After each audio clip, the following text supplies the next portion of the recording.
Hello guys, welcome to the fiction series. Today we are gonna see, what if Naruto got harem with Koneko, Xenovia and Kuroka? Part 1. Huge shout out to Lemon Painter 92 for this story. If you want more awesome fanfiction like this, don't forget to hit that subscribe button. So without wasting any time, let's get into the video. Ophis, my dear and old friend, I am sorry, but I can help you with the issue you're having with Great Red. Came the sad and sincere voice from a floating figure within a sea of endless black. Azura Otsutsuki was a 39-year-old celestial being human hybrid male who had short, spiky brown hair with 2 locks of it wrapped in bandages framing either side of his face. He possessed stern facial features with a pronounced jawline and short goatee. He wore bandages around his forehead, along with a light-colored kimono with magatama adorned around the collar, sleeve cuffs, and the rim of his robe. The kimono was held closed by a dark-colored sash. Underneath, he wore a black full-body suit. Under the man's folded legs were 9 pitch-black spheres known as truth-seeking balls in a ring formation. The incredibly destructive objects in a safe standby mode were being used to levitate the son of the Sage of the 6 Paths. The objects in question being capable of turning anything, be it energy or physical matter, into nothingness. Even destroying the soul of the person too. With the only weaknesses to the powerful balls being Senjutsu, and the enhanced 6 Paths Senjutsu. The other person floating in a comfortable fashion within the abyss along with the male looked to the crook of Azura's neck to hide her displeasure, but soon her eyes glared back into the black eyes of the male. Ophis was a human-shaped dragon who looked like a young girl with long black hair down to her hips and gray/black eyes.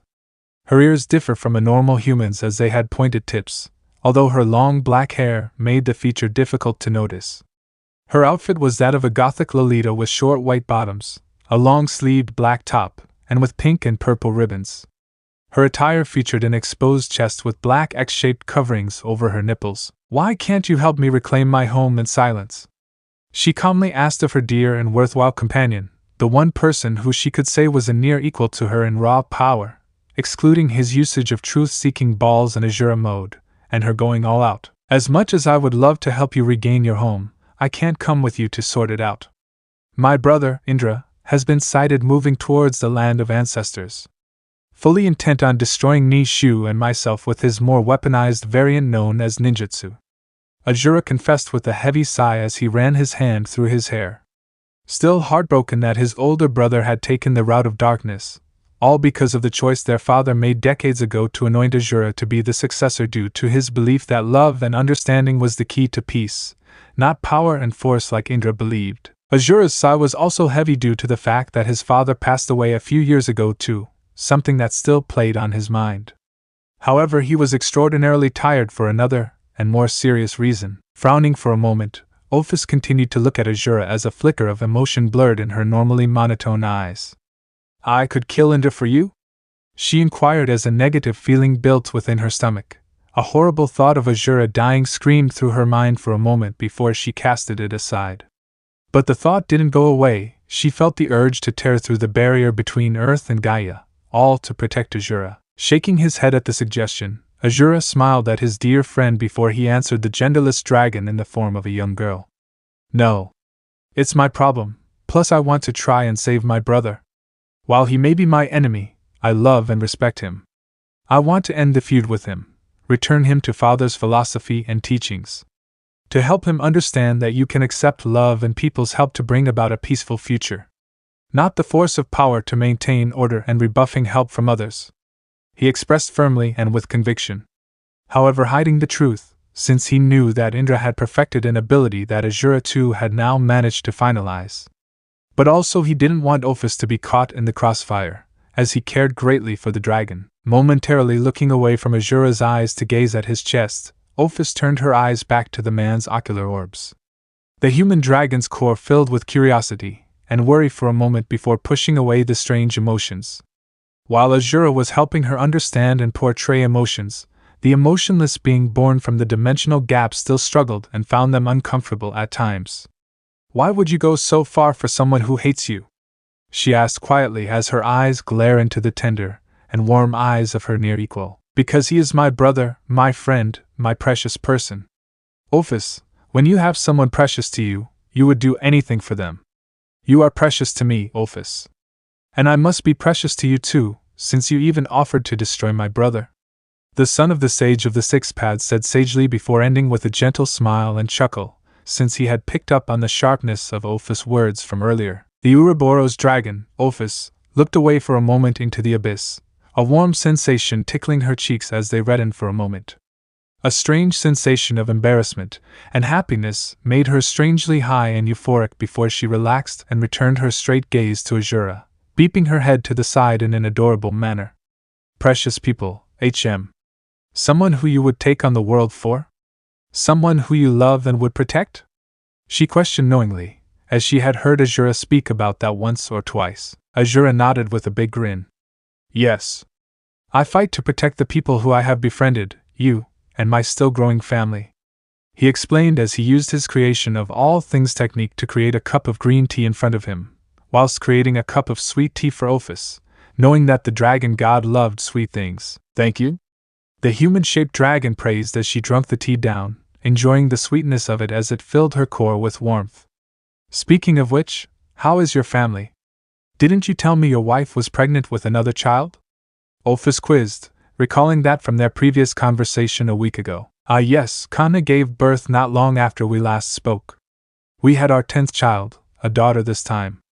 Azura explained with a laugh as he recalled how his hand was nearly broken once again through the actions of his wife, missing the attempted dumbfounded expression on Ophis' face upon hearing that. Shaking her head at the announcement, and returning to her emotionless grace, Ophis carried on with the tete-a-tete by asking the obvious question.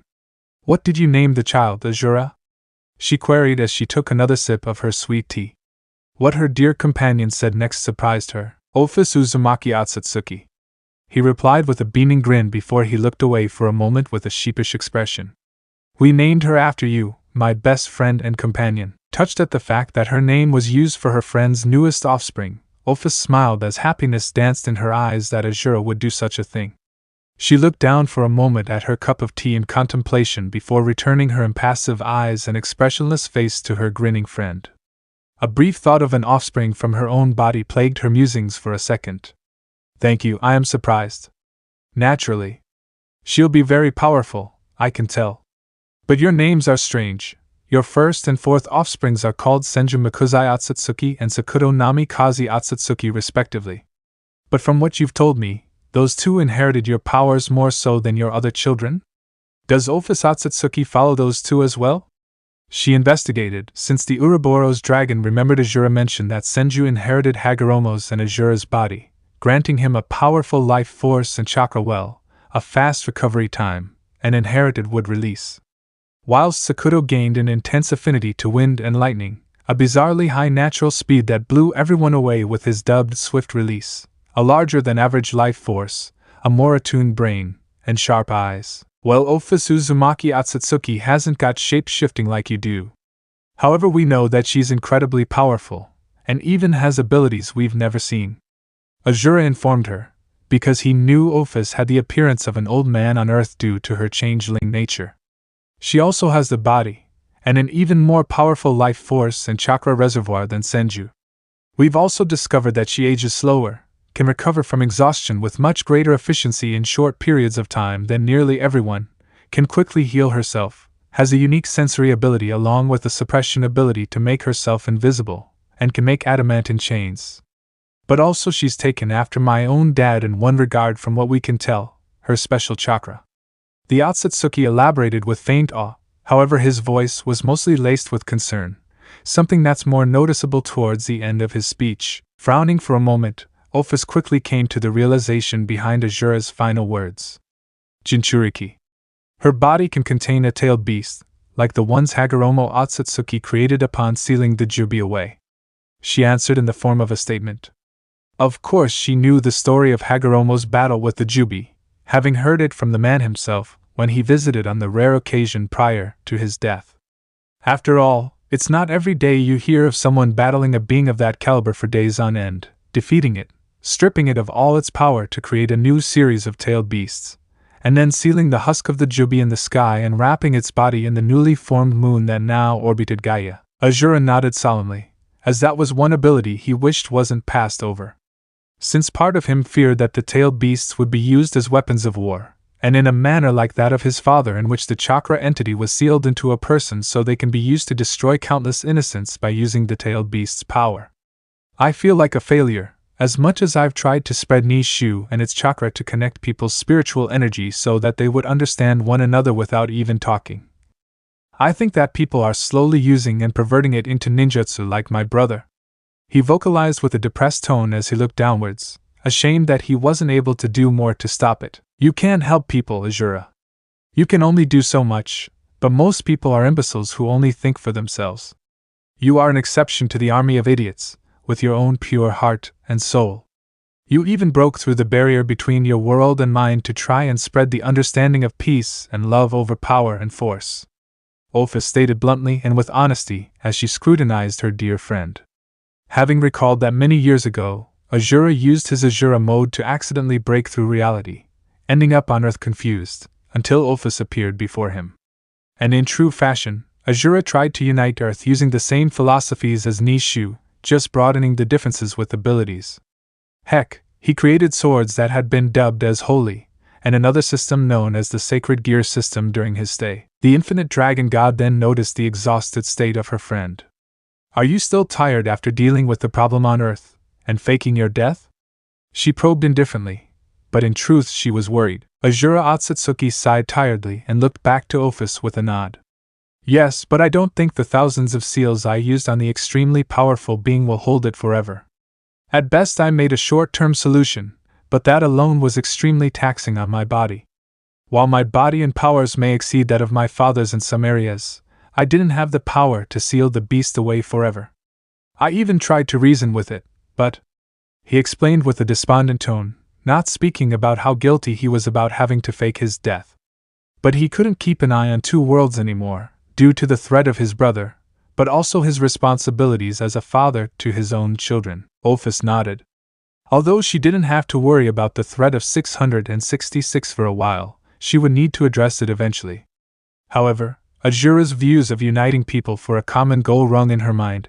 Maybe she could use that practice in her own way to deal with Great Red, and then later 666.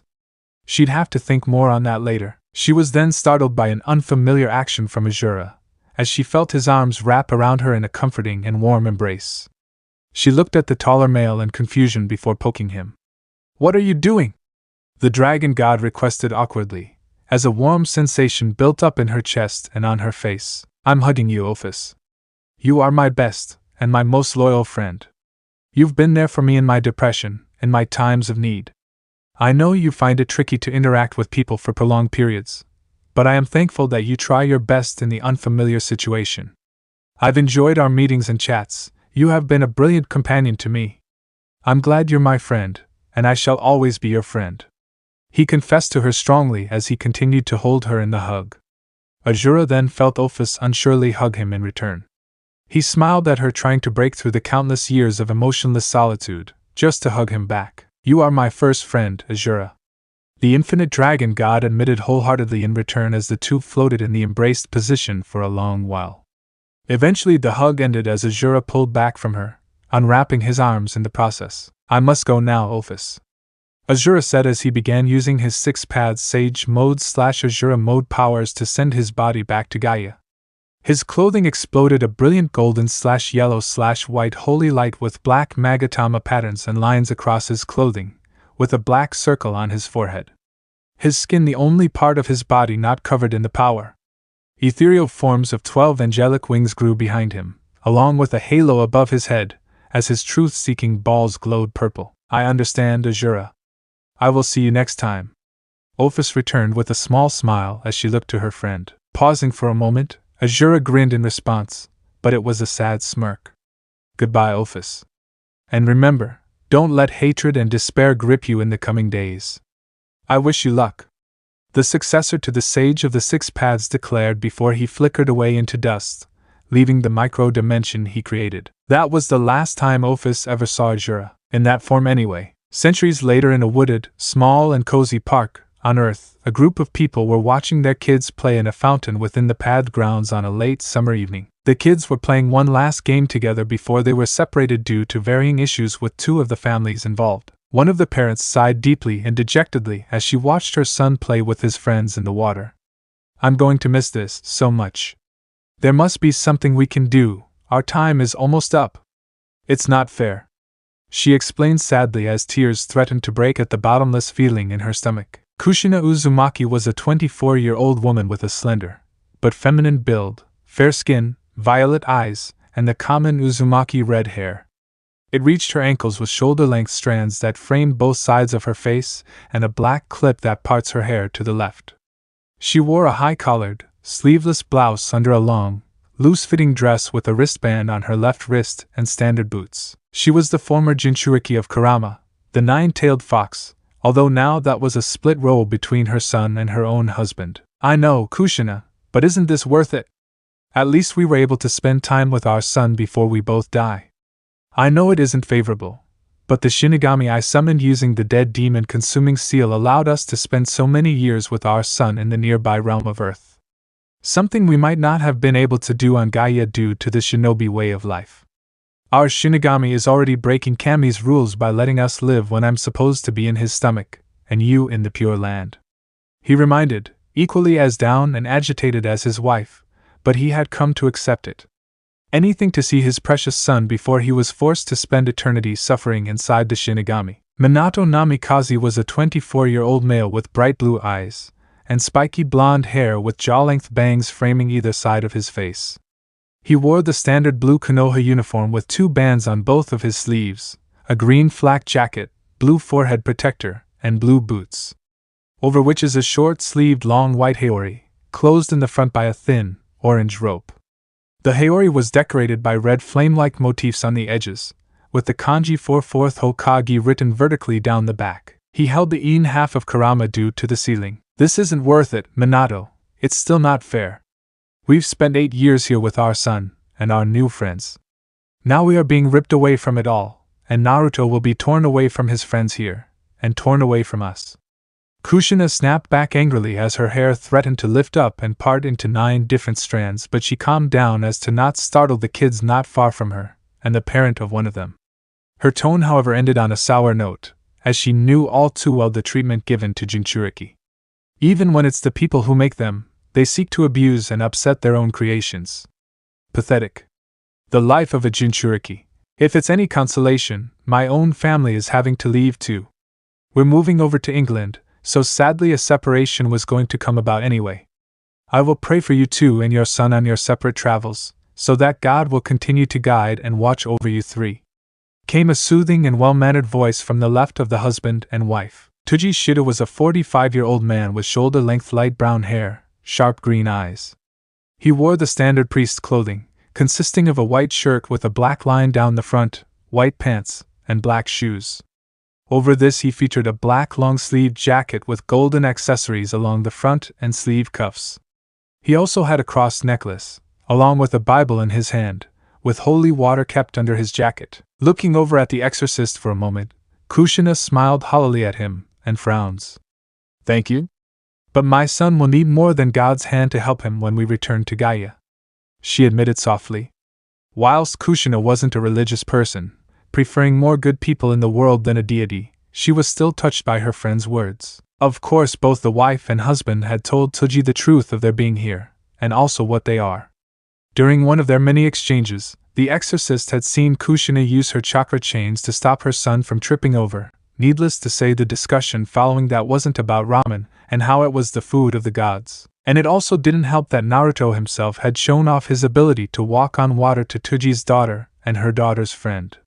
Something that the two kids quickly promised to not reveal to anything or anyone else. But the exorcist still welcomed the family with welcome arms, and allowed them to not hide their true selves whilst in his presence. And although he was put off with the Shinobi World due to the violence and constant hurt of people being used as weapons, he came to respect Kushina and Minato due to their more peaceful and respectful methods and ideology. Heck, they would have made brilliant exorcists. He was in awe of the powers the humans of Gaia could use, though, chakra, and not just one version of it. Their ability to use elements, manipulate energy, and move at hyperspeeds left him dumbfounded, and that was past with Minato's space-time ninjutsu. However, Tuji did admit that he felt something holy coming from their son, but he couldn't figure out why it was there. Something that Naruto's own parents couldn't answer. But the church in Italy was able to answer it on the first of many trips the Namikaze/Uzumaki went on due to Naruto meeting someone there during their first visit, but the church nor the family told Tsuji everything of what came of it. Only thing that Tsuji knew the church did was give Naruto a gift. He'll always be there for you and him, Kushina, Minato. Trust in him, and he'll help your son be the best person that he can be. He'll protect your son from the evil of your world, and God will return him to his cherished place. Tsuji continued with the same honest and passionate tone, hiding his own grief for something he had to do lately regarding his late subordinate. Glancing over to his friend with the corner of his eye, Minato spotted the grief and remorse filling Tsuji's own eyes. "Are you okay? Do you regret what you've done?" he asked, having seen that look from many shinobi from missions involving death and or betrayal. Staying silent for a moment, Tsuji's green eyes met the yellow flash's own blue ones and he sighed gravely. "I'm not happy with it. He was my subordinate, my friend. I regret what I did, but it needed to be done. I have already prayed for forgiveness, but I can't forget his face when The exorcist muttered as he returned his gaze forward to look at the fountain where the kids are still playing. "I might give up being an exorcist," he continued. "I know what you mean. I have been in that place before. I too have dealt with such missions and situations. It sadly comes with the job. You never know who will be your enemy next. It's never easy. I have lost many friends too," Minato said grimly as he looked along the same path as Tsuji, barely seeing the nod Kushina gave him, along with the one from Tsuji, only seeing them due to his gifted eyes. "You're right. I hope I don't become your enemy." Tsuji joked with a small chuckle as he remembered the time. "Looks like I must part. My family needs to make it to the plane in time." "Irina!" he lowly muttered before shouting the name of his daughter, catching the attention of the three kids. "Naruto, it's time to go!" Kushina also shouted. The trio of kids ran up to the three, all with sad and distraught faces. "Is it time, Dad?" came the young and depressed voice of Irina. She was a light-skinned 8-year-old tomboy with a short mop of chestnut-colored hair, along with violet eyes. She wore a blue and yellow vest, with tan shorts, and blue trainers. "It is, Irina," Tsuji replied softly, hinting that he too didn't want to separate the trio of friends. Especially with how close his daughter was with one of them. "I don't want to leave them behind. They're my friends," Naruto shouts as tears threatened to leak from his eyes. He was an 8-year-old tan-skinned male with cerulean blue eyes, spiky blonde hair, and 3 whisker marks on either cheek. He was decked with an orange t-shirt, black shorts, and orange trainers. The three met each other in this exact park years ago. Although Naruto befriended Irina first, due to her more bubbly nature, soon after the two became friends with Issei. The trio often pranked others, or hung out at each other's homes. The three of them pranked many places together, since they were all troublemakers. The church across town was never the same again after the trio pranked it. Nor was the school nearby that only suited to females. The three friends had pranked the 2 locations thoroughly, and they were never caught. "I know you don't, Naruto, this is hard for everyone here. But we need to go home, and the Shida family has to go to England too," Kushina comfortingly said as she held her son, maybe for the last time due to what was about to happen upon their return to Gaia. "It'll be much harder on you, without me and your dad." "I'm so sorry, Issei and Naruto," Irina cried out as she couldn't hold back her own tears anymore. "Promise me that we'll meet again in the future?" The 3 musketeers must continue. "I don't want to lose my best friends. I don't want to be alone again," came the voice of the other boy of the group as he pouted childishly. Heartbreak filled his eyes. Issei Hayato was an 8-year-old boy with fair skin, short and uneven messy brown hair, and light brown eyes.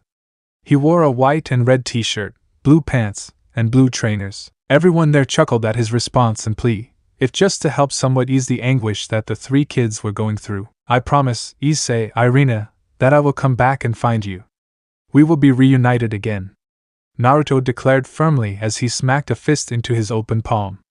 He wouldn't let his precious people go. "Oh, I forgot something. I wanted to give you 2 a gift." He slapped his head as he turned to his dad, since the 4th Hokage had the items on his person. "Here you go, son," Minato said with a smile as he handed Naruto the items, hiding them from the 2 recipients in question. "Thank you?" Naruto voiced as he turned to face his two friends. Close your eyes, he requested with a kind smile.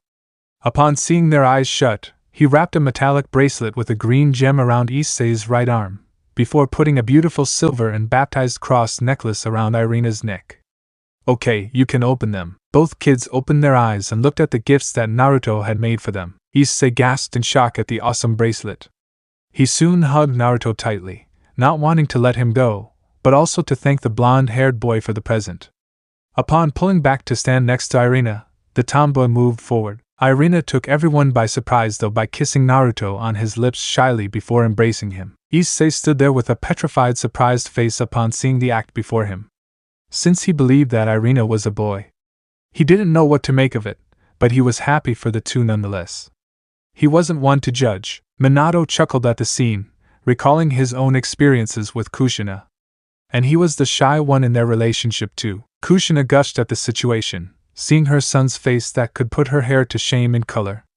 However, she felt even worse for tearing them away from each other. Tsuji also smiled at the scene, and silently prayed to God that the two would be reunited again in the future. Irina pulled away from Naruto, also red-faced as she thumbed the new cross around her neck. Your items will glow when I return from Konoha/Gaia, but will also let you know if the other is alright. Issei's will glow green, Irina's will glow white, and mine will glow orange. Those are our colors. Naruto lectured the two with a blush still burned onto his cheeks, pulling out a ring to place on his right ring finger. As if on cue, Naruto's and Issei's glowed a bright white to show that Irina was happy right now. Before Irina's and Naruto's shined green, until Issei's and Irina's shone orange. With Issei and Irina missing, Naruto's second ring on his left ring finger glowed blue. It's time. A disembodied voice echoed through Kushina's and Minato's minds. The Shinigami was ready to bring them back to Gaia. Kushina then looked to the grown-up next to Issei as she motioned for Naruto to join her side, a tear running down her cheek. The man next to Issei was Goro Hyudu, a 39-year-old who had fair skin, with short spiky brown hair, and dark brown eyes. He also wore glasses, along with a white office t-shirt and black pants, finished with black shoes. Since the older Hyudu didn't know of the Namikaze/Uzumaki family secret, and also of Tsuji's issues with the supernatural, Kushina distracted the man using the oldest trick in the book. She pointed to the sky and shouted, "Whoa, look at that! Those clouds are shaped in the form of a woman's breasts," she exclaimed, making the people who knew what was really happening chuckle or sweat drop at her antics. As soon as Goro's attention was diverted, the Namikaze/Uzumaki and all their features turned a cyan blue as their bodies were being slowly beamed away to their home world of Gaia in the Gaia realm. Tears ran down the cheeks of Kushina as Minato looked on with sorrow. Naruto smiled brightly at his two friends. I never go back on my word. I know we'll meet each other again in the future. Maybe not for a while, but I promise. And I don't break a promise. The smaller child bawled out as his body started to disintegrate alongside his father's and mother's. Issei and Irina grabbed Naruto's hands tightly, tears now decorating their faces. Promise me. For better or worse, we will still be friends, Issei declared strongly, as his hand inched to Irina's own spare one and clasped it. Yeah. Irina agreed as she looked on, firmly gripping Issei's hand. Naruto smiled a wide and foxy smile, a true smile. We will, he chimed. And I promise to find you again, Blue. I know our goodbye was rough, but we made a promise. And I will keep my end of it. Then the family of Namikaze/Uzumaki flickered away into small balls of light, leaving the solemn group behind in the park, before they too dispersed and went on their separate treks. Years later, in the micro-dimension between Gaia and Earth, a grown-up Naruto Namikaze Uzumaki floats unblinking in the abyss.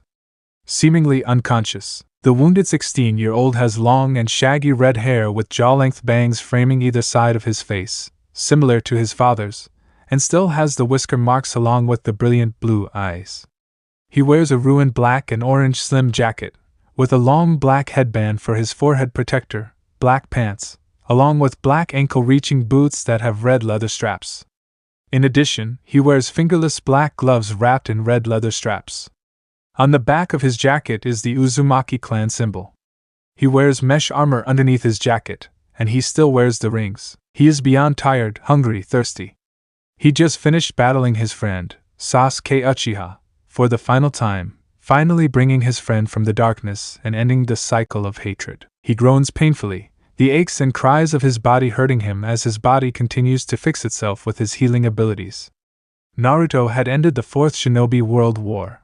He battled the undead army Obito and Orochimaru/Kabuto created, he had engaged the Jubi, he had attacked the resurrected Madara Uchiha, he had redeemed Obito Uchiha and saved him from darkness, he fought and sealed away his demon ancestor in the form of Kaguya Otsutsuki, and finally ended it all with pulling Sasuke back to the light.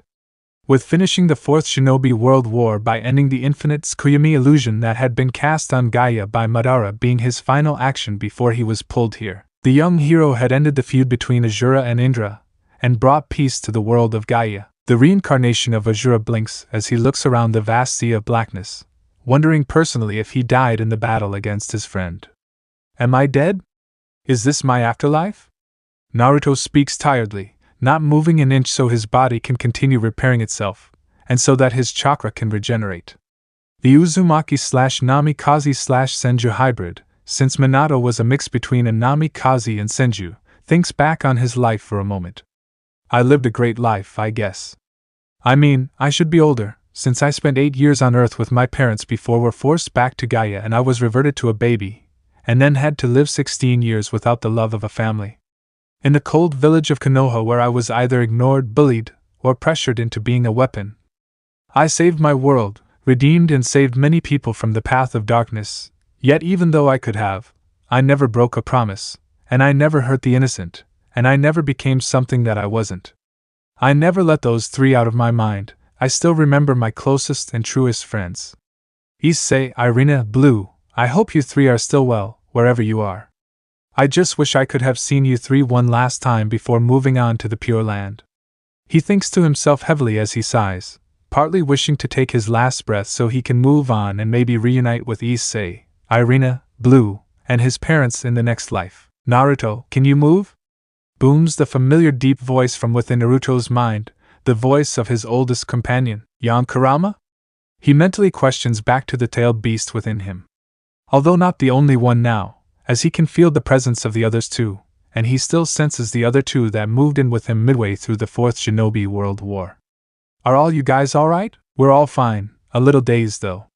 Kurama articulates for everyone within Naruto's body with its own deep voice. Answering for Zero Tails, Shikaku, Matatabi, Isabu, Son Goku, Koko, Saiken, Chomei, Gyuki, Kurama itself, and the Kurama clone. 1 minute most of us were stuck in the planetary devastations your friend trapped us in, the next we were all pulled into you as your body was yanked through a vortex.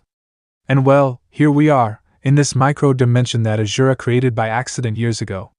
It continues with a yawn, wishing to fall asleep so it can regain the power it lost during the battles against all the impure world reincarnation forms, the controlled Jinchuriki and their tailed beasts, Obito, Jubi, Madara, Kaguya, and Sasuke, something that all the tailed beasts, and Naruto, also want to do. So Asura made this? Can we leave?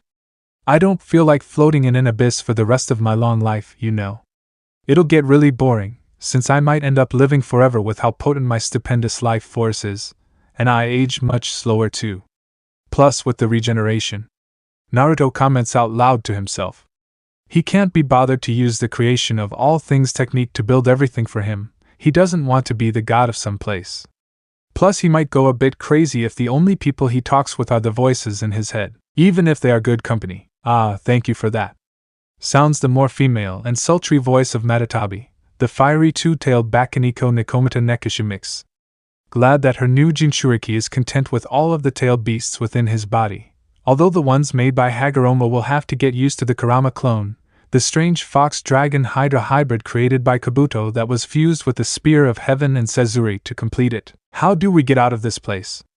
Naruto nearly demands as he flips his body into a standing form instead of floating on his back. Figuring out the positions of both Earth and Gaia within the micro-dimension, Kurama looks towards the closest point of Earth.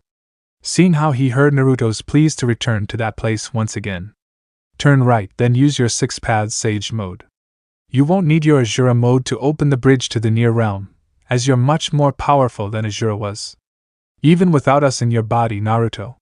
The lighter furred Nine Tails orders, before complimenting its host with pride and honesty. Having watched Naruto grow into a wonderful person, and with the largest heart it has seen, even larger than Azura's and Hagoromo's own. And that's saying a lot. Naruto nods with a beaming smile upon hearing Yang's words of inspiration, blushing faintly at the praise. Reflecting on his universal understanding of chakra and all its abilities, he soon finds the ability to open pathways. He then opens his right palm to show a pure white circle, the 6 paths young power. His eyes turn yellow and his pupils take on a cross-like shape.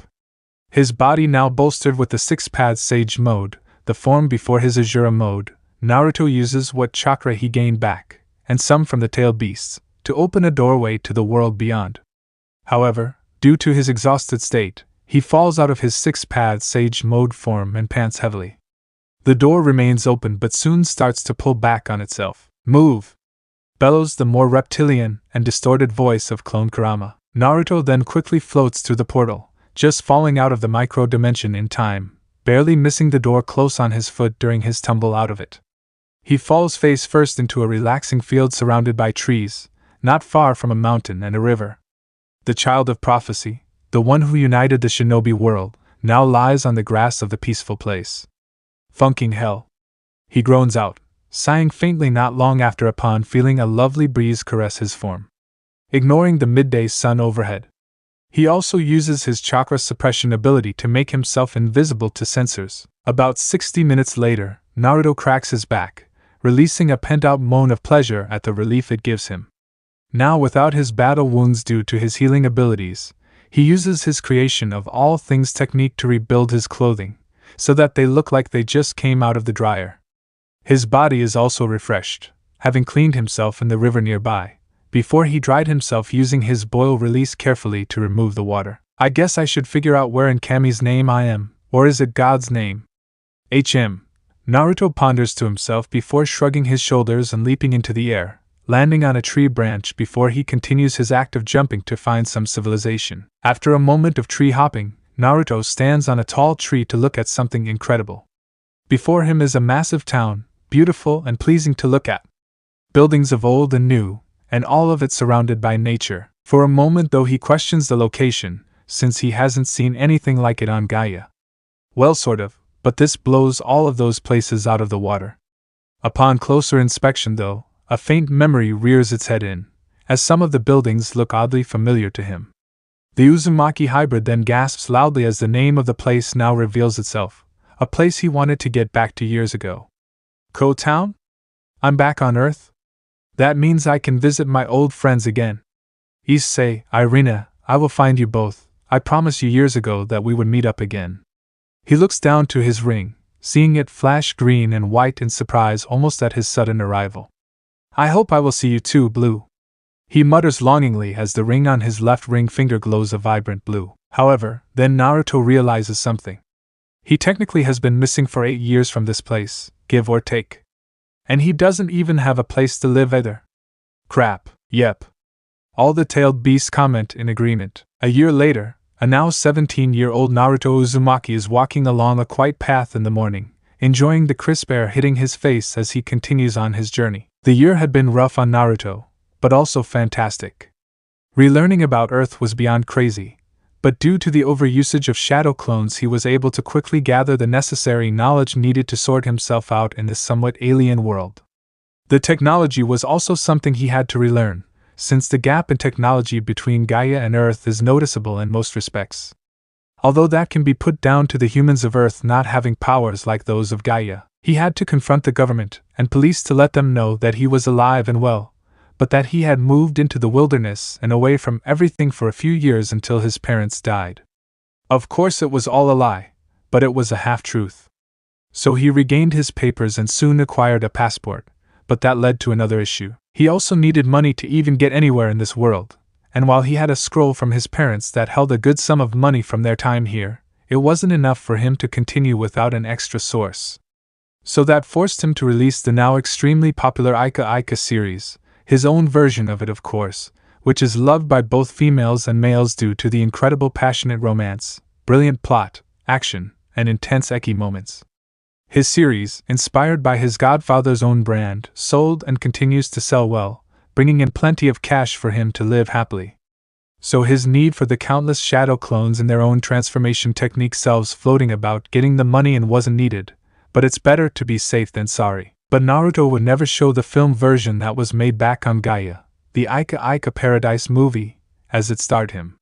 And he'd rather not get hounded by everyone for seeing him in such an intimate and physical film that featured him in its Eki scene. He got his own place too, about 30 minutes away from the nearby school. A recently made massive 2-story house. The ground floor of his near mansion had 10 rooms, same as the first floor above. However, his basement was the best, since he made a space where he could train in all of his abilities without attracting the attention of the outside world. The environment can be altered, and it could regenerate due to the seals Naruto used, so he kept in shape too, and continued training so he could use all the abilities he had locked in his head due to the universal understanding of chakra and all its abilities. His house was also heavily defended with seals and barriers to stop blasts from either a near-jubi-tailed beast bomb in the case of chakra/magic, or a Tsar Bomba in the case of technology.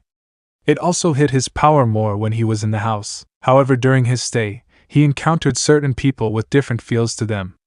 Light, corrupted light, and dark amongst some he found, which forced him to find a reason to the strange feelings. And although he nearly got caught a few times by members of those factions, he managed to find the cause to the sensations. Angels, fallen angels, and devils. Although Naruto had no problem with any of them, since he'd rather meet them and judge them in person and not by what each faction said about the other, he didn't want to catch their attention if he could help it. However, this led Naruto to discover more about the supernatural of Earth, along with magic and sorcery, as well as holy swords and strange items that humans could be born with known as sacred gears. Although both of them felt so familiar to him for an odd reason, he also had an issue too, since he was aware that some people of Earth also could use senjutsu. Something had pissed the Earth off, something chronic, as the feel of nature was so negative and evil. But Naruto began the slow process of healing the Earth using his slight variation of senjutsu and 6 paths senjutsu. However, he kept it to a minimum as to not catch the attention of others. However, from what he learned regarding the people who used senjutsu on Earth, they used it differently and couldn't automatically power themselves up. They could still be incredibly powerful even though they couldn't directly match the power of magic or light. But their abilities still aren't anything to sneeze at. Their senjutsu had the power to control the flow of life energy. By controlling the flow of ki, a person could strengthen physical bodies or cause vegetation around them to bloom or to wither.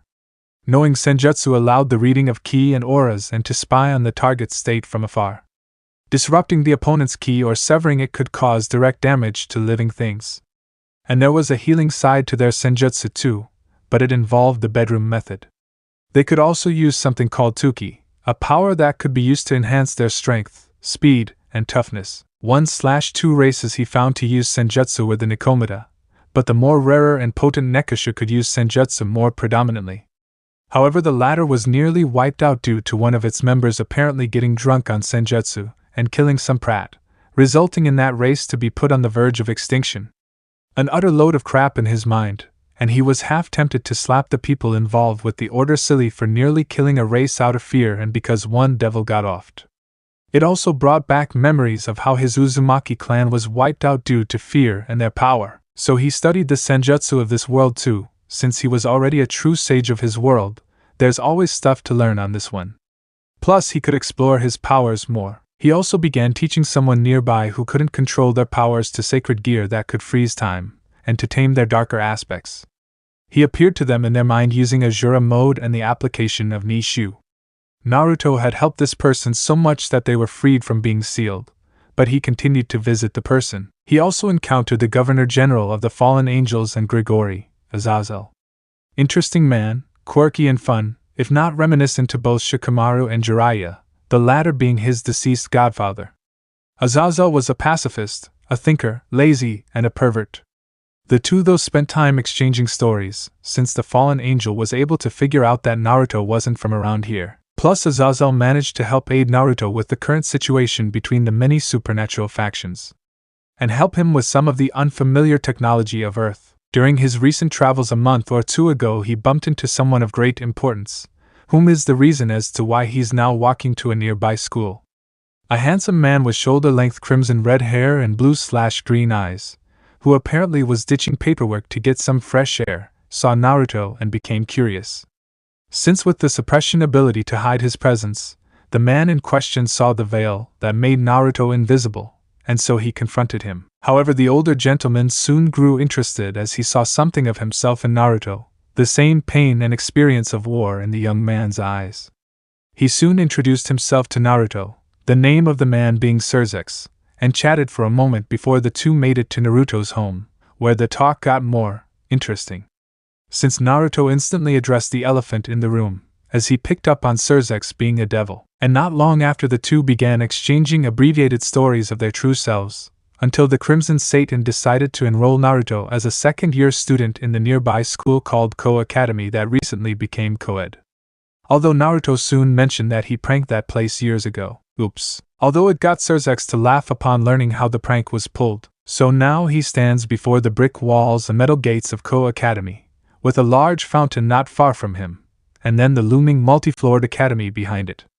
Honestly, it looks like a castle or mansion, so beautiful and incredible, so aesthetically pleasing. With the nature of the forest filling in the gaps between the numerous buildings, that just makes it heaven for Naruto. The Child of Prophecy is wearing the boys' uniform for Ko Academy, which consists of a black blazer with white accents, over a white long-sleeved dress shirt with a black ribbon on the collar, and matching black pants. He still wears his black and red boots that reach his ankles, along with the black and red fingerless gloves, and the rings. He also has the blue/green gem necklace Tsunade gave him years ago from winning the bet. Naruto Uzumaki takes a breath before stepping past the gate of the educational institution campus. He survived school once, he can survive it again, although he soon attracts the attention of everyone in the local area outside the academy. But that soon escalates the moment he walks through the giant glass doors of the school's front entrance. It's a wide room with large windows and pillars that hold up the pathways above them. Stairs lead upwards to the numerous floors above. The walls have notice boards on them, along with some paintings of the academy itself. Several plants are also presented around the room to add more tone to the odd mix of traditional and modern design of the building. Naruto looks around for a moment along some of the hallways in the front entrance room that'll lead to the classrooms or offices. As he looks towards the piece of paper in his hand to figure out where his room is, his sensitive ears pick up on the comments made by the others. Positive ones by the girls, and negative ones from the boys. Who is he? He looks hot. He looks so dreamy. Do you think he's single? Do you think he's got a big funk? Another pretty boy. Should we rough him up? He's going to take all the girls. Great. First Yudo, now him. Damn it. Hell on earth. Naruto mentally cries out as he ignores the blushing and nattering girls, along with the jealous and angry boys. He walks further into the school, smiling brightly at them with his famous foxy smile, until he catches the feel of something above him, a devil presence to be exact. Glancing upwards, he sees who it is, and blushes deeply. Holy! That's a devil? She looks more like an angel/goddess. Rias Gremory is an 18-year-old tall female with beautiful white skin, blue/green eyes, and a buxom figure. She has long and stunning crimson hair that reaches down to her thighs with a single hair strand sticking out from the top. Her hair also has loose bangs covering her forehead, and side bangs framing her face.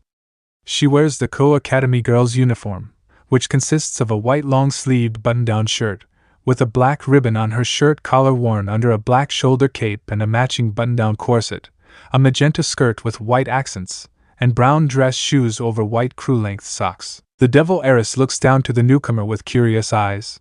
However, her eyes widen before narrowing when she can't even sense anything from the man. But also when his eyes reach her own, almost like he sensed her. Putting a hand to her ear, she uses her magic to call Koneko to check him out. However, when she blinks and opens her eyes again, the red-haired male isn't in her view anymore.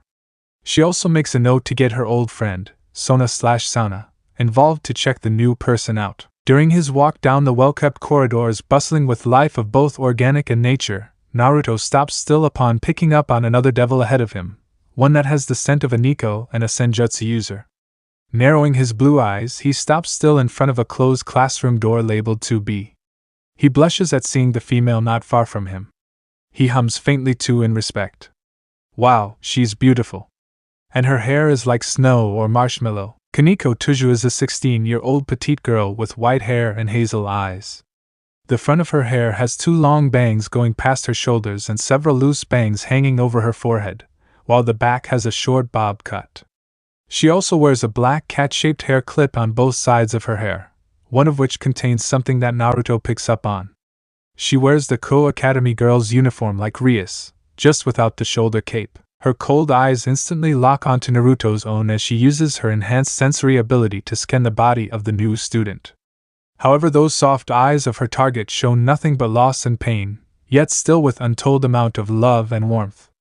But what catches Kaneko's surprise is when Naruto opens himself up, allowing her to see the ocean that is his chakra and senjutsu, but the warmth of all of them nearly makes her lose control and expose her Nico features. Upon steeling herself though, she sees ethereal heads of several creatures behind the red-haired boy, a leech with a mask and hair strands, a tanuki with dark patterns and 4-pointed star eyes, a fiery Bakaniko Nikomata Nekashu monster, a crab turtle with the left eye open, a monkey with horns and elongated fangs, a dolphin horse with 4 horns, a slug, a rhinoceros beetle with heavy knight-like armor. The next being an Ushioni, 2 foxes with different ear lengths, and the last one being a mix between a fox and dragon. However, the scene soon ends when Naruto winks at her with a warm and inviting smile before he knocks on the door. His power fully hidden once more. Koneko blushes at the wink before she calms down and turns around, aiming to take this controversial information to President Rias. But also she makes a note to figure out the red-haired male more due to that intense chakra she felt. "Come in." A rough voice sounds from the other side. Within the dull and gray classroom, which is filled with wooden desks in rows for the students all facing the front where the teacher's own is placed just before a whiteboard filled with math equations. There are windows that look out to the rear of the academy, as low lights dangle from the ceiling. The person who answers the knock on the door is a middle-aged male with wild brown and gray hair and black eyes.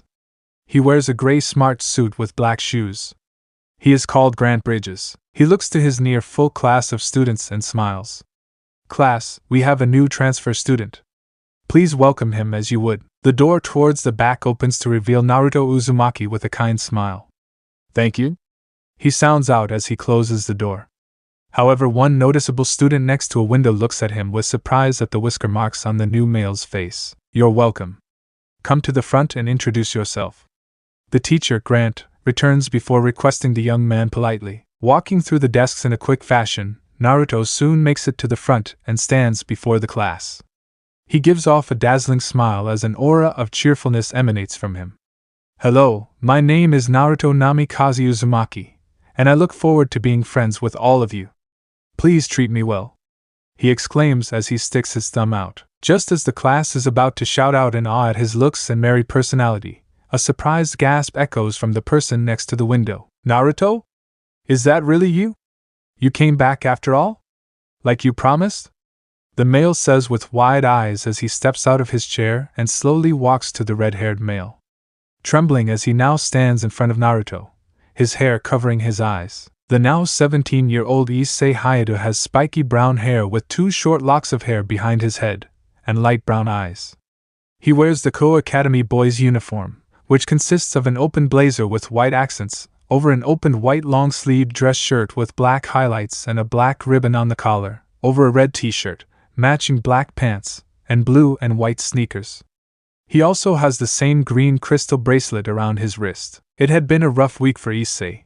He had a girlfriend who ended up randomly stabbing him out of the blue with a light spear after an amazing few weeks' worth of dates, died, somehow survived only to be stabbed again, then nearly died only to wake up next to a naked Rias in his bed. Everyone thought he was going crazy since nobody apparently heard of his girlfriend. However, Issei believes that she was forced to do it, but that's a gut feeling. Or that could still be the tingle of light affecting him from being skewered twice within 24 hours. It also didn't help that he couldn't talk much to Ika Kiryu and Kaio Maid, since they were away or ill. But he got the same responses from them regarding the missing girlfriend of his when he called them. He also had strange dreams too, but they felt like memories more than anything. Instead of being himself, he's his girlfriend in places he'd never seen before, experiencing things he had never personally experienced. And now his old best friend, the one who he saw vanish before his eyes, is now standing in front of him, taller than him and now with red hair. But he can easily see that Naruto had been through a rough time lately too. The orange glow of his bracelet in response to the ring of Naruto's glowing green shows that it is indeed his old friend. I never go back on my word. I know we'll meet each other again in the future. Maybe not for a while, but I promise. And I don't break a promise. I believe I said those words to you before I left you so long ago. After all, the three musketeers must reunite again, right? Naruto replies with a chuckle, reciting the words he said just before he vanished years ago.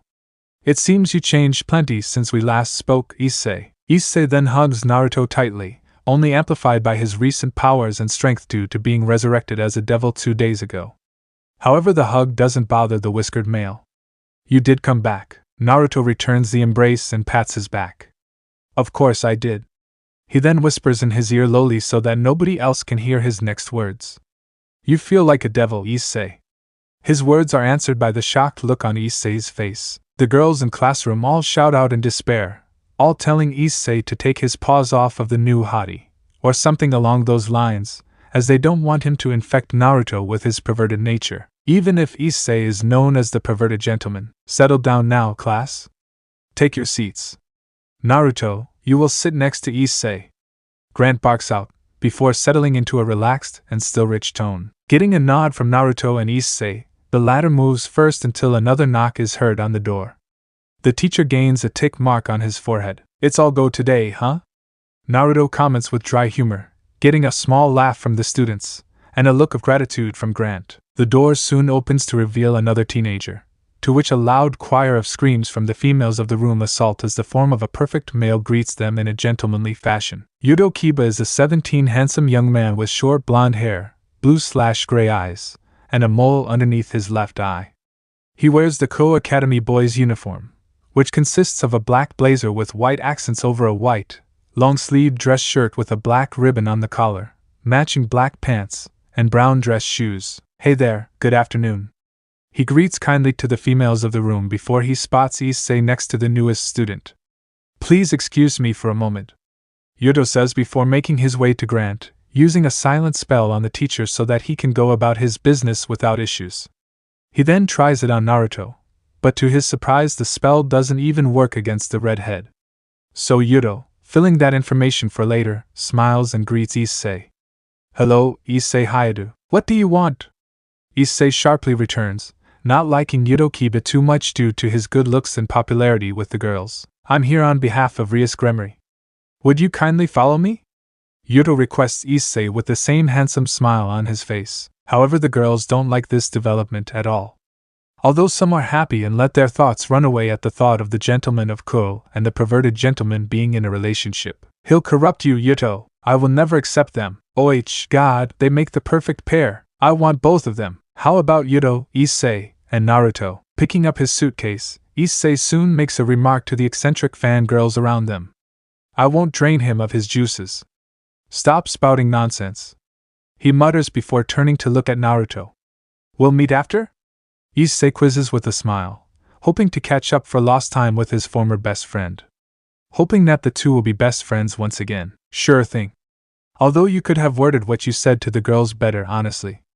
Drain him of his juices.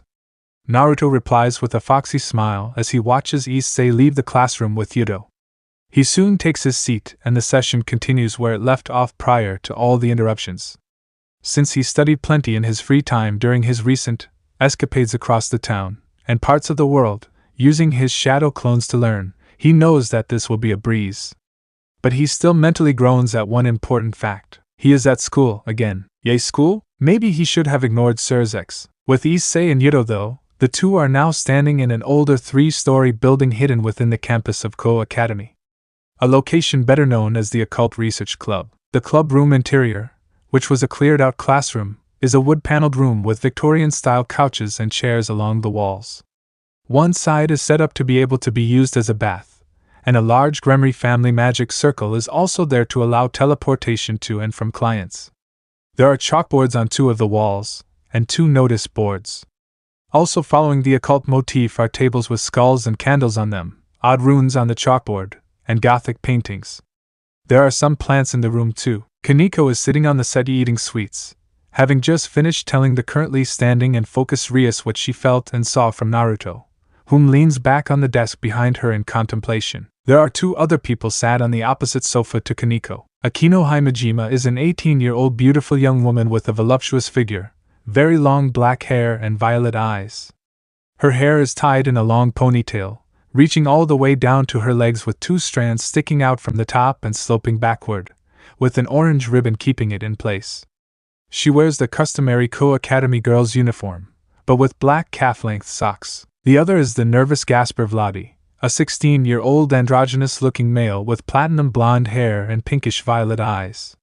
His hair is styled in short bob cut with several small fringes over his forehead, and he has pointed ears. He oddly enough wears the Co-Academy girls' school uniform with thigh socks. Rias, upon noticing Issei and Yuto, smiles warmly before welcoming them to / back to the club. Well, everyone's here now. She then gestures to the couch, silently asking for the two arrivals to sit down. Upon seeing the two take their seats, the red-haired president of the ORC continues from where she left off. We welcome you to the Occult Research Club. But in truth this is a mere facade. Nothing but a hobby. I'll be frank with you, Issei, everyone around you are devils. Startled at the blunt explanation, Issei feels his heart stop for a moment before blinking and retorts with a small stutter and sarcasm. That was indeed very frank. The black-winged man you saw yesterday, and your girlfriend from the day before. Yuma, are fallen angels. Once serving God among the angels in heaven, they were cast down to earth and the underworld for wickedness and sin of varying shades. Rias continues with the same serious yet gentle smile and tone, getting a sharp gasp and look of shock from Issei upon hearing his girlfriend being mentioned. Fallen angels tried to manipulate humans to destroy us devils. For hundreds of years now, there has been a constant struggle for hell.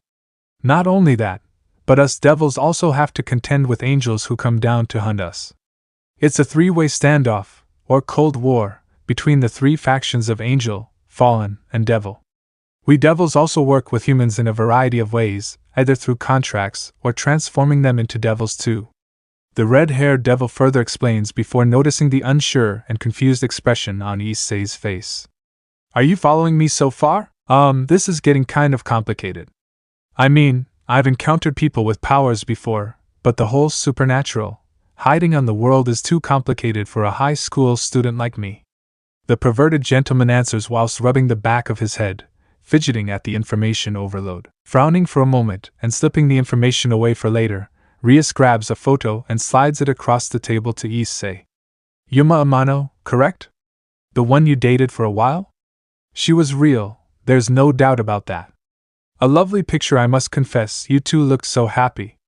She's a fallen angel like I stated earlier. The crimson-haired ruined princess elaborates with folded arms, her tone honest as is the smile on her beautiful face. Yet her eyes hold an hidden agenda. Matsuda and Motohama can't remember her at all. Like she didn't exist. Aika and Kyome also don't recall her. Her address, phone number vanished too, but I know they were real. I know she is real. The newly made devil growls out as his body trembles, since he felt the whole world went against him when his closest friends, those who he had shown Yuma, couldn't even recall her. Unperturbed against the angry voice from the brown-haired boy, Rias enlightens. She used her powers, in a similar manner to how I used my powers on your parents this morning. The president of the ORC smiles at the boy, knowing that he understands now what happened. She continues upon seeing him put two and two together. Once a fallen angel completes their mission, or in the case of yours when she completed her mission, she erased all trace and memories of her existence from the people around you. Rias Gremory elaborates with a straight face before slipping into a more saddened one. Since even though she's a devil, she cares deeply for people. Due to her own family nature, and because she has spent many years in the human world. Her mission then being along the lines of killing you, due to finding out that you have something dangerous in your body. She killed you using a light spear. Issei looks at his hands as the faint echo of the pain runs through his stomach from where Yuma impaled him. Blame God for putting the sacred gear inside your body. That's what she said to me. He shakily parrots the words spoken to him by his estranged girlfriend. Sacred gears are traits and powers that certain humans have. It is said that most of the greatest figures in history possess them. They, at times, have the power formidable enough to threaten devils, fallen, angels, and other members of the supernatural world. Some are known to be able to rival the gods themselves in ability and strength. They were made by God to help enact miracles and unite the world. Akino herself clarifies in place of Rias this time, a polite look gracing her elegant features as a somewhat hidden mischievous side glints in her eyes. Nodding in agreement, Rias motions to Issei's left hand. Raise your left hand. Then close your eyes and imagine the strongest being that comes to mind. Focus. She orders warmly as she keeps her eyes on Issei. Trying to focus initially, Issei's focus is disturbed by the fact that he can see Rias' black and near see-through thong through her crossed legs. Putting away his inner pervert, he closes his eyes and takes a breath, remembering the calming exercise that Naruto used years ago. He was going to mimic Goku from Dragon Ball, but he goes for an easier pose. He then opens his left palm, the fingers wide apart as he tries to mimic an ability that his friend showed him years ago. Focusing his inner self, his concentration reaching its peak as he struggles with it. A spark of green lightning erupts from his left arm as he raises the hand up into the air above him, like when Naruto created that large sphere of energy years ago. Issei bellows out a cry as suddenly a green gem appears on the back of his hand, along with an incredible fanged and clawed gauntlet of red and gold. Dragon-like in nature, and extremely powerful. Looking at the new part of his body, Issei's eyes widen as he inspects it, bringing it close to his face. Whoa, this is so cool! It looks better than the water dragon and the Rasengan Naruto could make with chakra. He comments with astonishment, gaining curious eyes directed to him for that comment about Naruto, with the sweet-eating Koneko being more interested now. He then makes the gauntlet vanish like it was never there to begin with. Putting away the information about Naruto for later, Rias moves the conversation forward by pulling out a familiar flyer to Issei, aiming to answer his unasked question. An item covered with runes and pentagrams, along with roses, and with the words "We grant your wish" written on it. On the verge of death you summoned me with the last of your will, your desire to see a beautiful woman before your time called me. I in turn resurrected you as a member of the House of Gremory, daughter of Duke Gremory, an upper-class devil. As my servant devil, Issei. She declares with a devilish yet proud smile as sharp black wings shoot from her back, almost bat-like in design. The pitch-black wings aim downwards before arching up. The others in the room stand up and join Rias in her demonstration, with Issei's own appearing just after he jumps out of the chair in shock. I'm no longer a human? Issei thinks to himself in disbelief, the shock of it all wearing thin on his sanity. Welcome, Issei.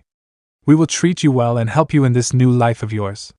You also won't have to worry about your parents, they'll be protected by the Gremory. But on to other matters. Rias welcomes again and promises with the calm smile as she gets a stack of flyers and places them on the table in front of Issei, along with a demonic-looking device with a red screen that shows a map of Kuo. Devils collect power and money by forming contracts with humans and receiving compensation. Most typically don't draw magic circles anymore to summon us, so we hand the circles out to potential clients/contractors. Since you are new to this, you will need to learn the basics before allowing a familiar to perform such mundane tasks. The devil heiress then leans uncomfortably close to the teen, her lips and breath tickling Issei's ear as he stops putting the flyers in his suitcase. Work hard and promote yourself to a high class, and you will get servants for yourself one day. A harem, so to speak. But only if you put enough effort into your task in near future, Issei. She whispers sensually before pulling back and relaxing on the couch, knowing that her words will strike the inner pervert of Issei, his desire. Although that desire is almost universally known as he spoke about it often enough in the academy. So if they're servants, they will obey me, right? I can do whatever I want with them too, right? Even perverted things? Issei repeatedly questions as his mind slowly descends down the proverbial gutter of perverseness. Closing her eyes and forcing a smile at the antics of Issei, Rias quickly replies to the onslaught of questions. Yes. If they're your servants. She then thinks to herself. We'll teach you how to use a magic circle later, but first you must do 2 summoning requests. They were Kaneko's, but I think a crash course into this life will make you understand this early life for you, correct? Thank you. Koneko finally says, glancing at Issei for a moment before returning to her sweets and thinking about the newest student and his intoxicating chakra. And with that senjutsu, how has he not gone insane, like Itachi did. No, I should be thanking you. Issei returns with a bow. He then looks back to Rias. So does that mean I'm getting a contract? Rias smiles and grabs Issei's hand before using her magic to draw a symbol on his left palm. This is a carved seal, proof that you're a member of the Gremory House. Are you ready to do this? Stealing his nerves due to the rush of everything, Issei responds. Not really, but no time like the present? He admits with an easy and unsure smile. Glad to hear it. Best be quick on that bike. Also, I request two things of you. You must call me president during formal settings, and the other being the issue of Naruto. Bring him in when you can. Rias says sweetly before putting her hands on her hips. Since now the devils have an issue in the form of the unknown Naruto. Naruto? Sure, I'll bring him in. The brunette answers with a distraught frown, worried for his recently returned friend. I best be going then, Issei adds as he leaves with a spring in his step. He then leaps out the door in excitement. Yes. I'm one step closer to my dream of being the perverted gentleman harem king, he exclaims in bliss from outside the ORC. Looking at the door for a moment, the group within sweat drops at the boisterous words of their newest member. Well, our newest brother seems enthusiastic? Akino mutters, trying to find the right words to describe Issei. Although she chuckles at him, I'm sure he'll fit in nicely. Gasper adds unsurely, however he is personally sure that Issei will make a fine addition to the Occult Research Club, and the peerage as a whole. He'll make a good member, with the right motivation. Besides, we'll have to be ready for our /my future problems. Rias explains firmly with frazzled calm, hitting at more personal things that involves her. An issue that she really wants to break, and she will do anything and everything to get out of it. A damn contract that her family put her in years ago, one that strained her love for them. An act that she still hasn't forgiven them for. The other members of her peerage look at her with looks of understanding, since Rias' issue is fast approaching. If need be, I'll try to get Naruto into my peerage as well. Though it might take all of my remaining evil pieces. Although the mutated pawn pieces, which constitutes to more than 8 pawn pieces, I used on Issei shows just how powerful his sacred gear is, at least I still have 4 mutated pawns left. Rias explains and laments with a sigh, knowing that time is running out to her coming arranged marriage. She then looks over to Koneko. If Issei doesn't meet Naruto tonight, try to familiarize yourself with him tomorrow and get him to open up. I must try to gain his attention. Still, that power that Koneko discovered. Rias Gremory orders with faint desperation before pondering on what Koneko described when she saw the giant monsters behind and within the aura of Naruto. She sighs and pulls out an orange book with the words Ika Ika, forbidden love written across the front. The other members of her peerage also kick back and do whatever.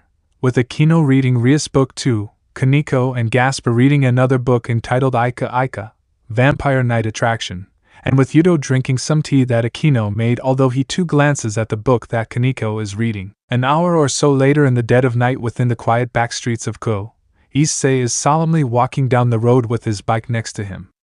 Reflecting on his first 2 missions, his first being a failure after bickering with the man over who knew and loved Dragon Ball more, the other one being a strange success since he was able to pull off dressing like a magic girl well enough. The image of him and the male dressing up and posing as magic girls is a memory that he will never be able to chain up in the darkest recess of his mind and forget. Part of him is super annoyed that he wasn't able to hang out with Naruto this evening, but strangely enough he kept and keeps feeling someone with is watching him.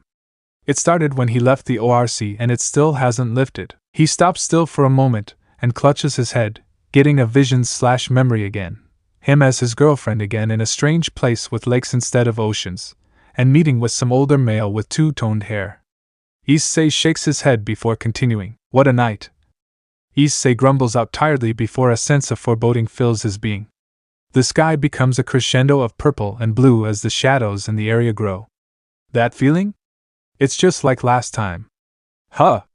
He turns around and looks towards an approaching figure. Miss Calawarner? Are you okay?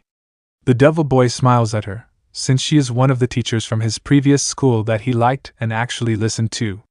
It didn't help that she is a beauty and is nice to chat with, if not a bit arrogant at times. He still meets up with her now and then too, when he needs help with schoolwork, along with another student of Calawarner's called Middlet, a younger female who Issei also gets along with. Hey Issei. What are you doing out at midnight? Calawarner is 24-year-old tall and buxom woman with brown eyes and long, navy blue hair that obscures her right eye. Her attire consists of a maroon, trench coat-like top with a wide collar, a matching miniskirt, and black-heeled shoes. The trench coat top is open at her chest, giving view to her breasts and cleavage. She also wears a gold necklace around her neck, one that Issei had given her. She appears to wear a white shirt underneath her top, but it can only be seen from the bottom. She is close to Issei, having taught him for many years as a personal tutor before he moved into the school ranks at the other school across town. In her most frank opinion, Issei is an attractive and fit male specimen. Honestly, she also wanted to rob him of his virginity the moment he turned 16 and ride him into oblivion, but that didn't happen due to a mission she was given. And annoyingly, she wasn't given the mission to get closer to Issei like Rainer/Yuma was, but she still will get closer to the brunette. I was just handing out flyers for a club I'm now involved in, Mississippi. Issei answers respectfully as the ominous feeling only increased and didn't ease. Is she a fallen? You look rough, Issei. Are you alright? Calawarner probes more as she stands in front of the shorter brunette male. However, she instantly picks up on him being a devil. What? When did that happen? Sighing deeply, knowing that he can't lie to her, as she can easily pick up on any form of lie, he explains to her what's been happening. Well, I had a girlfriend called Yuma and dated her for 2 weeks before she ended up stabbing me 2 days ago. I survived, then got stabbed again yesterday. My first best friend reappeared, and now I'm in a club handing out flyers. This week has been utter shit so far. I haven't slept well in days now because of the nightmares of Yuma stabbing me keep me awake at night. Issei cries out, his body trembling at the rush of negative thoughts. The feelings of despair, inadequacy, and fear fill his thoughts as he just wants to scream to the heavens about how unfair and unjust it all feels. He is then brought into a tight embrace by Calawarner, his head ending up between her generous assets, causing an immediate reaction throughout his body, 2 places on his body more so. However, he instantly picks up on her tensing bizarrely, almost like Yuma did when he held her hand. Issei, you need get away, now! Calawarner shouts as she pushes the boy back, screaming out as her eyes glow red and dim, almost like she's being hypnotized. Suddenly 2 large black wings, almost angelic-like in appearance, shoot from her back. Her eyes remain red, however they are dim and empty, hollow even. A shell of her former self. Calawarner's eyes lock on Issei's own as she hastily creates a golden light spear and chucks it towards the even more heartbroken and depressed boy. However, Issei jumps out the way in time, his palm open to show the Gremory family seal. The appearance of it shocks Calawarner still for a moment, allowing the brown-haired teen to climb back to his feet again as his watery eyes look to yet another precious person attempting to kill him. This can't be happening. Did I piss God off so much that everyone is trying to kill me? He mentally cries in anguish, however he grits his teeth in pain upon mentioning the name of God. No! I won't die here! I will make my promises a reality. I made a promise to my best friend. The older fallen angel tries to fight the oddness of her body, but fails quickly as something glows on the back of her neck with a sickening shade of black. She creates another light spear before jumping into the air. A member of the Gremory? All the more reason to end you! She screams before she throws the corrupted holy light with deadly accuracy. Sorry, Issei, refusing to die here now and cross into the next life. Issei screams out as green light explodes from his left hand, the familiar gauntlet appearing once more in conjunction with his devil wings. He then fires an omnipotent beam of green light towards his now twisted ex-teacher, destroying the light spear and hitting Calawarner in the process. But the beam doesn't hurt the fallen angel. Instead, it destroys her clothing in an almost dazzling display, showing Calawarner's birthday suit for the realm of night to see. The gauntlet wielder looks down in awe at the weapon, before looking to his now nude ex-teacher, only to bleed from his nose at the incredible sight. Sacred gear? I must end you now! Calawarner yells. She primes another light spear, only for a voice to stop her. I wouldn't do that, you flying sack of feathers! Comes the voice from above. Standing on the streetlight is Naruto himself, his eyes sharp as his right hand is outstretched with a green/blue swirling sphere of intense energy hovering over the palm, the sphere being orbited by 3 smaller ones. Try it, and you'll see just what a planetary Rasengan can do. I don't have time for this.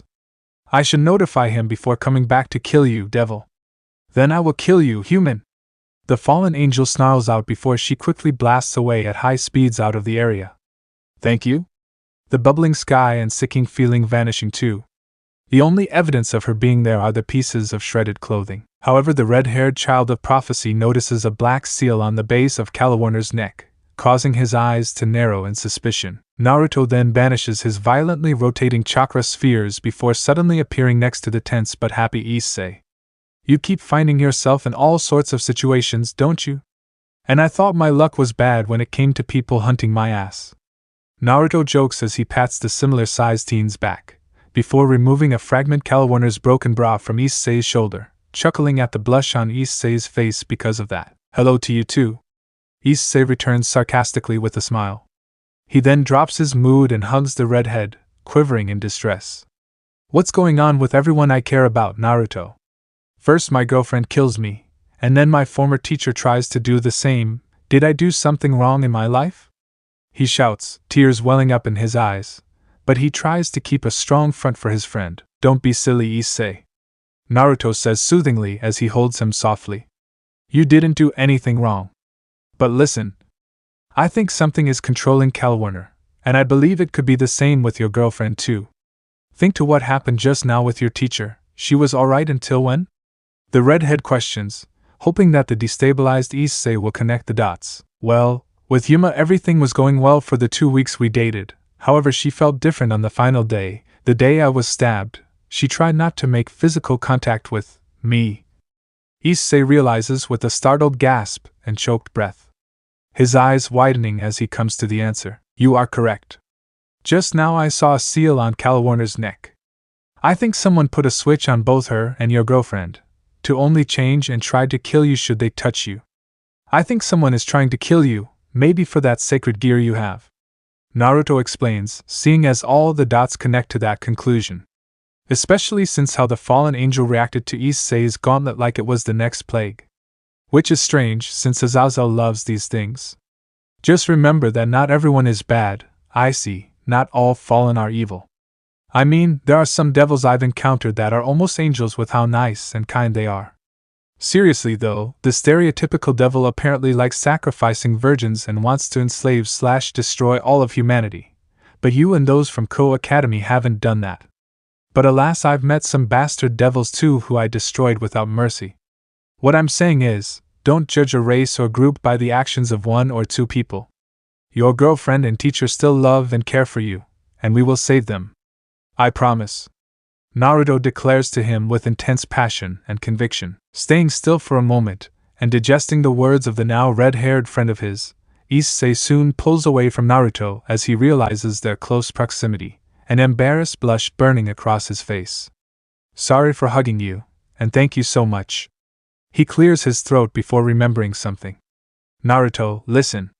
I was asked to take you to Sirius when I encountered you next.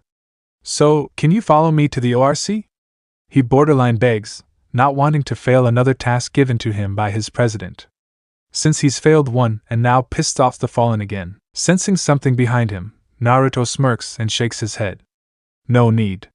Since the party is here, he says before turning around to face all the members of the Occult Research Club in all their glory. Naruto then waves cheerfully at them. Hello? Although he blushes faintly at seeing Akino there. I swear to God, most of the peerage sweat drop at the casual response, with Akino giggling at the cheerful innocence of the red-haired boy. Before Rias can greet the strange male, Gasper quickly runs and jumps towards Naruto. Seijin Aiyu. He shouts before hugging the redhead tightly. Naruto looks at the younger cross-dressing male and pats his head. Hey there, time skip Gasper. Good to see you outside of your mind. The true sage smiles at the boy. Has everything been well with you? He gets a rapid yet shy nod from the smaller male. Rias looks on with the widest eyes, discovering that the spirit that Gasper said had helped him control his forbidden Bellevue sacred gear is the same person who she is contemplating getting into her peerage. You're the one who helped him? How did you do it? She inquires with urgency and with grateful intent. However, she can pick up something strange from him, but she puts it in the back of her mind for now. Looking over to the crimson-haired devil for a moment, Naruto replies to her truthfully. I used Senjutsu along with Nishu. I found him using a version of Sage Mode by tracking sadness and worry through the plants and world. Then I used Nishu to connect to his spiritual energy and appear in his mind. From there I kept working with him to control his time powers, since all power can be controlled and practiced through sweat and hard work. It took a while, but Gasper was able to control it. He informed the heiress with an inviting smile that speaks nothing but good intention. You guided me, Naruto. Gasper mutters shyly with a nervous smile. But you did all the work. Naruto argued humbly, since it was all Gasper in the end and how much dedication he put into training that paid off. Naruto is then caught off guard when Rias jumps at him and embraces him tightly, causing him to blush as her body presses against his. He somehow wraps an arm around her too, with poor Gasper being smushed between them. The smaller boy's suffering though causes Akino to chuckle almost sadistically. Thank you for helping my family member. Rias confesses, showing genuine care and happiness because now her family can all roll out and spend time together. She then pulls back and coughs into her hand with a faint blush. I can't tell if I should be proud or jealous of you, Naruto. Issei comments with an annoyed tone of voice as he tries to figure out his feelings about the matter. The white-haired female of the group then addresses him. Pervert. Koneko says coldly as she turns her attention back to Naruto. Since he mentions something about a sage mode. Ignoring the remark, for the most part, Rias beeps her head to the side. Sage mode? Closing his eyes for a moment, and taking a short and relaxing breath, Naruto quickly gathers Senjutsu as an orange pigmentation appears around his eyes and on his eyelids. His signature mixes with that of nature around them as he takes in the natural energies around them, making him seem even more invisible to their senses. He then flares some of his Senjutsu power in surprise to the others, with some shuddering and in awe of his power. His wave of power sends a shockwave through nature too. He then opens his eyes to show his light orange ocular orbs with toad-like pupils, displaying nothing but incredible power. This is Sage Mode, well, one form of it anyway. Nature around them seems to vibrate and sing in response. Rias shudders at the power being released, and being so close to it. But also because how warm the chakra/senjutsu feels. However, she notices his eyes, grave eyes, pained eyes. They're like my brother's own when he thinks back to the Great War and the Devil's Civil War. What happened to you? Issei can't help but be jealous of his friend's incredible power. But he knows that something must have happened for Naruto to have gained such power in the first place, and it makes him worried. What did you go through? I can see the horrors of something terrible in your eyes. Gasper is used to it, but it's still a surprise as he just wants to fold in on himself. Yuto has some sweat running down his head at the sensation of Naruto's power, even though it feels protective. Akino, however, rubs her thighs together and licks her lips at the incredible show of power, pure dominating power. Koneko though reveals her Nico features to the world, her white cat ears and tail revealing themselves as she purrs contently with wide eyes. Elsewhere though, on top of short building, a black cat with golden eyes overlooking a fish shop freezes upon sensing someone use Senjutsu, and a slightly different variation to her own. The feline looks up, its future meal now forgotten as tries to track the Senjutsu origin. Senjutsu? But who can use so much of it, Naya? And is that chakra too? I must find who you are. I hope you're cute and a hunk, Naya. Just before she can take off though, a magic circle that looks like an infinity symbol opens up under her and teleports her away. Naya, back with the others, Koneko realizes something. Naruto mentioned it was one form of it. One form of it? She barely breathes out as she eyes him inquisitively with sharp eyes. How can you stop the negative feeling? Koneko also asks tightly, as she can't feel anything bad coming from the boy. If anything, she's a little jealous, because when she tapped into it years ago she felt nothing but rage and hatred. Yet here's this human using Senjutsu and not succumbing to the earth's darkness, looking at the Nico tenderly, knowing that she must have gone through something to make her scared of using it. He can tell she has the power to use it, but it hasn't been tapped in a long time. I have a higher form of Senjutsu above this one. My current one was taught to me by toad sages back home. But with the negative feeling, it's more than one answer. You see, I conquered my darkness and accepted it. I'd become one with nature itself and not abuse it, whereas most people on this world just take it without care, and I am calm when I balance the Senjutsu with my chakra. It picks on your emotional state too, trust me. Plus you need control with my Senjutsu, or any form of it, since too much and you will turn to stone or gain animal features in the case of mine. You don't want a wart face, trust me. Naruto replies honestly with seriousness, however he ends with a chuckle, recalling all the near-fatal attempts at mastering Sage Mode with Jiraiya during the training trip. So your other form is the true Sage Mode? May we see it? Issei requests in awe, almost pleading to see the power of his best friend. Plus it might give him a goal to reach so he stand beside Naruto as an equal and battle together against all the people who dare stand against them. Looking at the brunette for a moment, Naruto looks down and takes a deep breath as his Sage Mode vanishes. Closing his eyes again for even less time than before, his eyes open to reveal the difference in ocular appearance, with the iris being yellow as his pupils take on a cross-like shape. Unlike before though, when Naruto flared his power, when he does it this time it floors everyone at the intense. Their expressions show just how startled they are as nature around them seems to almost glow this time and even grow healthier. 6-pad Sage Mode. Naruto explains with a relaxed smile as he taps all of them on the head so that their bodies can handle it, allowing them to all stand up again. Although Akino is panting in what can only be described as pleasure, with Koneko just purring and figuratively swimming in the wave of his almost divine chakra and senjutsu, not knowing that someone far away is in shock at the familiar aura and power that he is giving off. Naruto then shuts down his 6-pad Sage Mode and his eyes return to their loving blue. No doubt you all have questions. We'll go to my house, it's not far from here. You are all welcome to spend the night too, Naruto says with a wide grin before he turns around and begins walking away. What shall we do, President?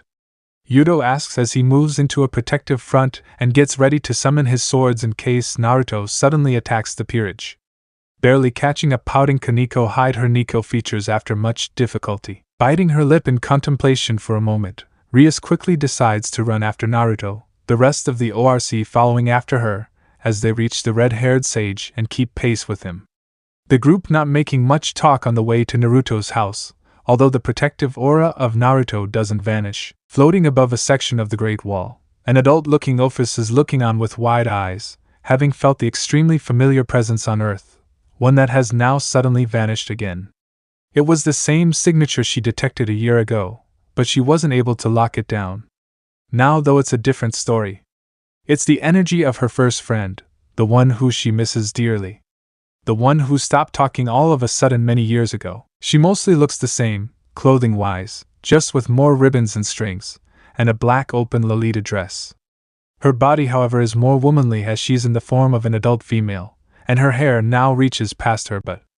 She also wears a loose black veil, Ajura. You came here? The Ouroboros dragon indifferently questions as warmth rushes to her face, with more warmth generating in her chest. However, those positive emotions and thoughts are soon shadowed by negative ones. What happened to you? Why didn't you speak to me again after that meeting? Ophis calms down quickly from the emotional high as she looks over to the direction of Japan. As much as she wants to go visit Ajura herself, she can't. With her controlling the Cows Brigade and issues with locating her spawn called Lilith, she doesn't have the time. So with that thought in mind, she used her magic circle to summon a valued and reliable member, one personally from the only group in the Cows Brigade she can stand.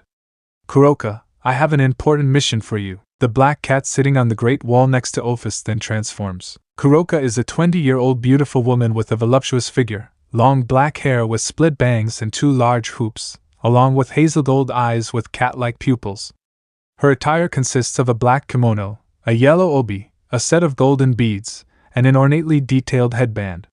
The kimono features a red interior and it is open at her shoulders, giving view to her large breasts. She also wears black and purple sandals. Her Nikomata features are exposed too, which are a pair of black cat ears and 2 black tails. Naya. What do you need, Ophis? Is it something to do with that senjutsu wave? She replies as she stretches, working out the kinks in her body after being stuck in her cat form for ages. Of course, Kuroka felt the massive secondary wave of senjutsu that followed the first one, and she was amazed at just how rich and powerful it was. It even dwarfed the first burst, and both came from the same location and same person due to the signature. Now she just wants to find that person even more. Yes. I want you to find them for me, and call me when you do locate them. When you find them, call them by the name of Ajura Otsutsuki. Whatever you do, don't fight him. The infinite dragon god further says apathetically, however she ends sharply and with warning in her monotone voice. Although Ophis knows for a fact that Kuroka will test Azura anyway, poor Kuroka. Sure thing, Naya. Can I check on Chiron too whilst I'm there? The Nekasha asks as she opens her vibrant purple magic circle to leave. So long as you focus on the mission, you can do what you want. Ophis replies as she keeps her intense eyes in the direction of Japan. Thanks, Naya. Kuroka then vanishes through the magic circle and makes tracks to Ko to find this powerful being seemingly made from chakra and senjutsu. Although the Nico wonders why Ophis is so interested in him. Maybe another member for the Cow's Brigade? That near-endless power alone was enough to garner a position. But from the way Ophis spoke of Azura, she isn't wanting him in the group. Oh well, at least Kuroka can have some fun with Azura before contacting the Dragon God, so this part ends here. Alright, that's it for today's video, guys. Let me know in the comment section how was the story, and also don't forget to like, share and subscribe. I will meet you in another video. Bye bye.